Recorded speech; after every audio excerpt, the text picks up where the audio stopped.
Çka do të më thonë, duart e ngritura horizontalisht.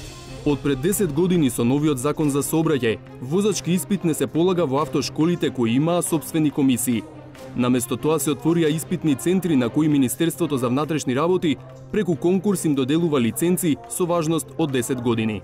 Високата цена на испитот ги стимулира, ги привлекува и другите професии, од слаткар до пратеник, да бидат заинтересирани, значи да влезат во овој бизнес.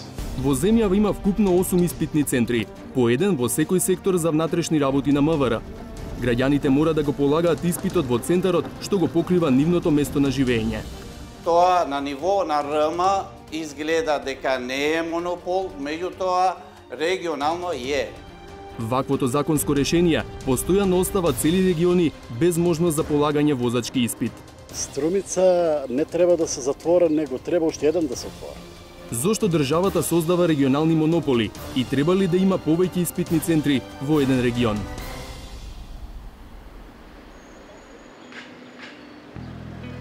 По струмичките улици речиси да нема автомобили на автошколи. Ретко кој се решава да почне обука за возач, бидејќи нема каде да се направи следниот чекор – полагање на возачкиот испит. Струмичкиот испитен центар кој го покрива целиот југоисток од државата е затворен од декември минатата година, поради неисполнување на законските прописи. Што прават сега луѓето што сакаат да полагаат, што поминали автошкола?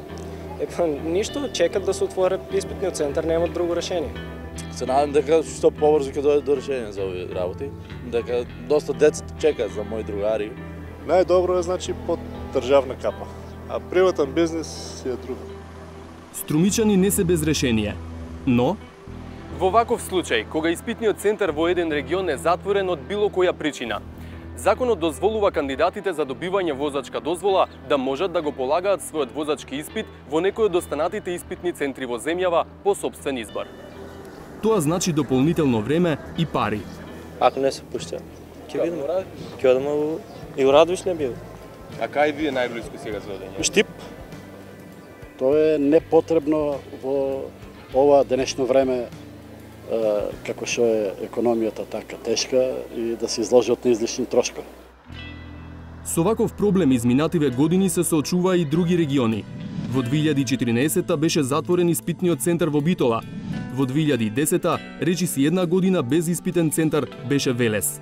Истекуваат лекарски уверенија на кандидатите, поминува оној законски рок од една година, например, кај дел од кандидатите што важи положениот теоретски дел, ќе треба пак да го обноват. Од Сдруженијето на независни инструктори, возачи и автошколи со години посочуваат на проблемите во законското решение, да има само по еден испитен центар за секој од 8 полициски сектори. Повеќе пати барале промена на законот од МВР, последно според словенечкиот модел. Приближно сме исти според територија и според жители, број на жители. Таму има 11 испитни центри со 8 испостави, значи вкупно 18 испитни центри има. Замислите, има испитен центар за место Мурска Субота, кој што брои 15.000 жители.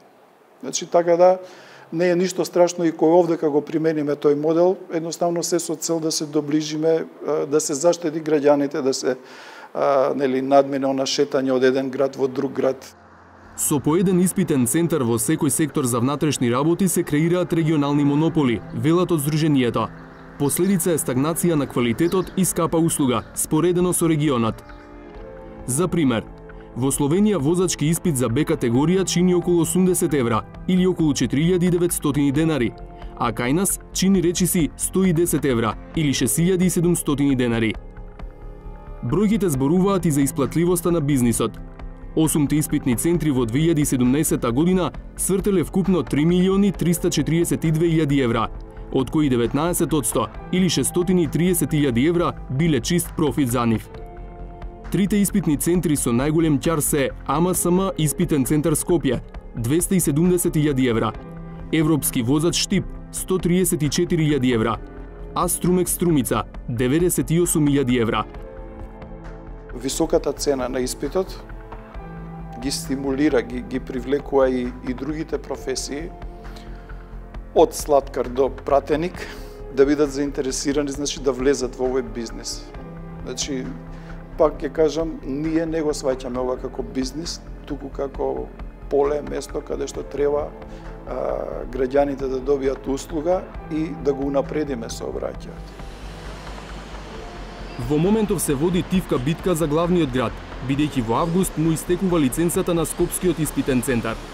Еден од проблемите на актуелниот модел е што сите што ќе се јават на конкурсот мора однапред да имаат обезбедено инфраструктура, ресурси и стручен кадар. А инвестицијата нема да му пропадне само на оној што ќе победи. За новиот конкурс се подготвува и Неџмедин Фазлију. И убеден сум дека оценката ќе ја земам 5. Но таа 5 оценка ќе ја земат и повеќе субјекти. И на крајот еден ќе добие. Ќе победи еден. Односно, да. И сега, овие другите сите ќе бидат разочарани и онадени, пошто истите услови ќе ги исполнат. И по однос на кадровската политика, и по однос на инфраструктурата, и по однос на се вкупно. Фазлију смета дека со отворање повеќе испитни центри ќе се направи конкуренција со која ќе дојдат до израз стручноста и квалитетот. Подобар сервис за граѓаните. И граѓаните ќе имат право на избор. По тоа ќе се намалат цените. Друго, ќе бидат поекспедитивни да ги услужат на секои 15 дена, како што дозволува законот сето тоа. Ќе има полепо понашање, а тоа е убаво. Ќе има љубезност. Кога ќе има конкуренција, нема да се однесуваат монополистички. Сите бенефити, и граѓаните, и општеството, и фелата, и ќе дојде до израз професионалноста, нема да има губитници, само ќе има победници. Но од Министерството за внатрешни работи, кое го пренесува јавното властување за менаџирање со испитен центар, не мислат така.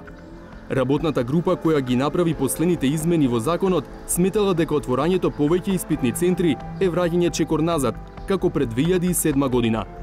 Тогаш автошколите имаа сопствени комисии, па кандидатите за возачи ако не поминеле во една, оделе да полагаат во друга автошкола, а со истото знаење.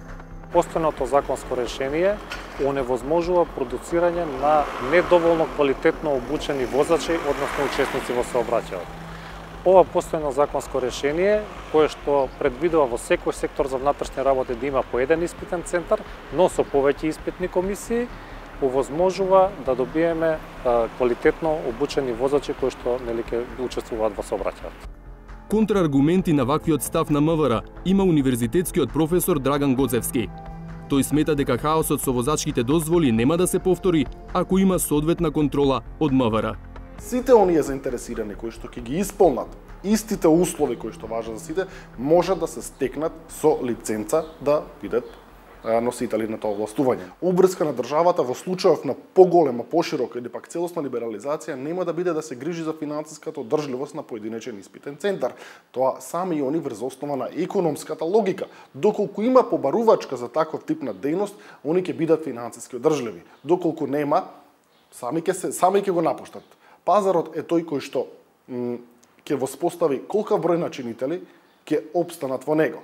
А на државата ќе биде работата само непристрасно и доследно да гледа дали сите навистина ги исполнуваат условите, дали доследно се придржуваат до пропишаните критериуми кои што мора да се исполнат за одредено лице да може да го положи, или за да нема купени дозволи, се и секој да проаѓа да не се наоѓа по улици. Кога државата пред една деценија решила ова јавно властување да го пренесе на приватниот сектор, оваа дејност имала доволно време да созрее и да создаде повеќе играчи на пазарот. Ако го држите предолго фиксиран на утврден број чинители, тогаш сакајки или не сакајки создавате преференцијален третман на тие кои што веќе се стекнале еднаш со лиценца, им се исплати и можат да инвестираат во таа дејност, тие кои што никогаш се немаат стекнато со тоа, самиот ризик дали ќе ја добијат или нема да ги добијат може да ги одвраќа. И вие создавате, можеби не сакајки, ненамерно олигополски модел на управување, што за јавниот сектор не е пожелен. Или нека биде јавен сектор во целост, нека го прави јавноправен субјект, МВР или некој, или пак нека се либерализира. Во Куманово, Охрид, Тетово и Штип веќе се доделени нови лиценци кои сега според новото законско решение наместо 10 важат 5 години. Лиценцата на Велешкиот центар истекува во 2020, а на Битолскиот во 2024 година. На испитните центри во Скопје и Струмица лиценците им истекуваат за 2 месеца, во август, и веќе е распишан оглас за доделување нови. Се надевам дека овој пат, кога веќе не се променија условите и начинот на доделување на таа лиценца да оди на најмалку 2 субјекти или повеќе, поготово за овие поголеми територијални единици што се надевам дека овој пат ќе биде почесто. Летото ќе биде жешко за сите што ќе влезат во битка за бизнисот. А во таа жешка битка за профит веќе горат граѓаните, кои како во актуелниот пример со Струмица, или треба да се откажат од полагање, или подлабоко да брцнат во джебот и да отпатуваат во друг центар, ако сакаат возачка дозвола. Кој ќе им ја надомести штетата?